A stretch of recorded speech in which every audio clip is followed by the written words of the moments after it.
Welcome to Star Wars: Dark Force Rising, the second installment of the Thrawn Trilogy. We hope you've already seen our summary for Heir to the Empire which precedes this. You may want to check it out on your channel if you haven't already. This is a summary of comic number 1 of 6 in Dark Force Rising. After the Imperials' defeat at the Sluis Van shipyards at the end of Heir to the Empire, Captain Pellaeon and Thrawn discuss an attack on Hilliard City, where Karrde's forces were based. Thrawn gives the order to attack. The Imperials take the city but find it empty. But they find Morris Alamery. Meanwhile, Karrde, Mara Jade and a skeleton crew keep an eye on the Imperials from behind a small asteroid. Mara is getting nervous.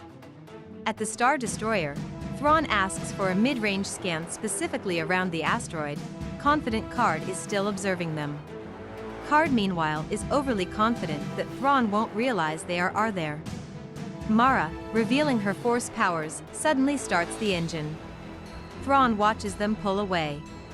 At the High Castle in Jomark, Dark Jedi Jorusk both awaits.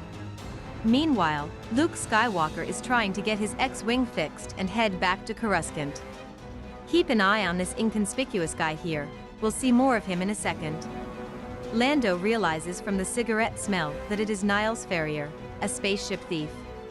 They find Niles and his crew, along with his wraiths, invisible to the eye except for the shadow they cast. Lando offers to let them go after they turn over their slicer codes.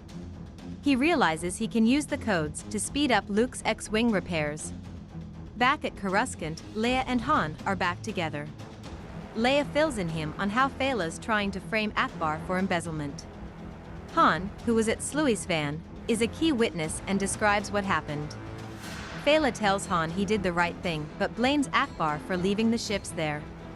When Han mentions an Imperial Grand Admiral, Mon Mothma says it's impossible since they accounted for all of them. Ackbar asks for help getting cleared since Fey'la isn't capable of handling the looming Imperial threat. Luke is back at Coruscant and starts looking up Jorusk Bolth's history, and finds he was a Jedi Master who was part of a task force to oppose a Dark Jedi insurrection, and there is no record of him after Yaga Minor. He meets Winter, one of Leia's assistants with excellent memory, and asks her if she knows about the former Jedi.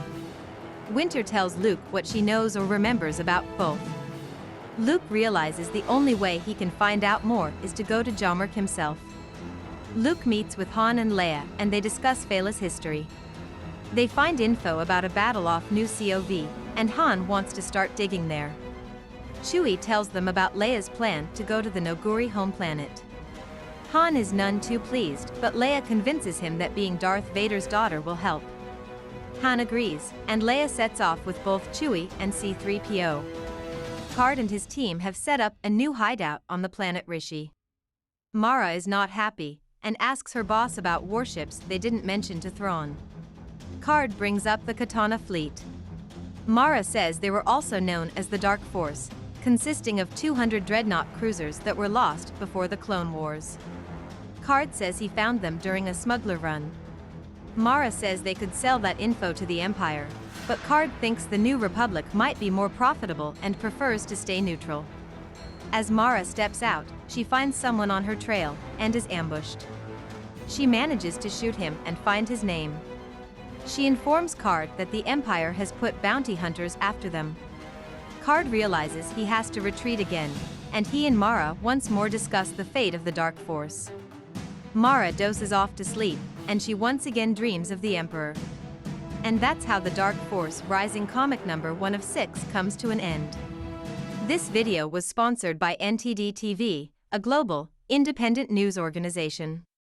For more information, visit ntd.com or search for NTD on your favorite social media.